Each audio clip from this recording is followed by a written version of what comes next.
Violence हुआ। जिंदगी में पहली बार मैं इतना वायोलेंस देख रहा हूँ, लेकिन फिर भी हम बहुत पेशेंट तरह से काम किया।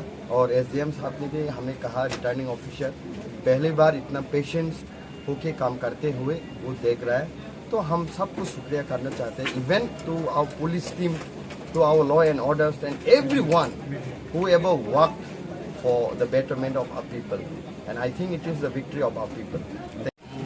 দাদা, আজকে আপনি বিপুল ভোটে আপনাদের দুজন প্রার্থী জয়যুক্ত হয়েছেন, প্রথম প্রতিক্রিয়া কি দেবেন? देखिए, ये जो जीत है ये जनता का जीत है, महाराष्ट्र का जीत है। हमेशा हम लोग लैंड राइट्स के लिए फाइट कर रहा है, पॉलिटिकल राइट्स के लिए, हमारा भाषा के राइट्स के लिए, और लोगों ने दिल का आवाज़ सुन के हम लोग को वोट दे के जिता दिया। और आज हम त्रिपुरा का जितना भी लोग है, हमारा त्रिपुरा लोग जितना भी हमारा वोटर्स है, हम सबको शुक्रिया करना चाहते हैं, थैंक यू जानना चाहते हैं।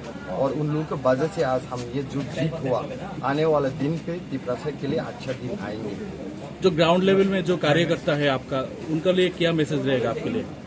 जो ग्राउंड पे काम कर रहे हैं, मैं उन सबको बहुत बहुत बहुत शुक्रिया करना चाहता हूँ, क्योंकि पब्लिक का बिना हम कुछ नहीं है। और स्पेशली महाराष्ट्र को बहुत मैं शुक्रिया करना चाहती हूँ, क्योंकि महाराष्ट्र हमेशा त्रिपुरा के लिए सोच के जितना भी प्रेशर दिल्ली से दिया गया, वो सब प्रेशर को झेल के उन्होंने हमेशा त्रिपुरा के संग खड़ा हुआ, त्रिपुरा के लिए फाइट किया, और अंत पे त्रिपुरा आज जीता है।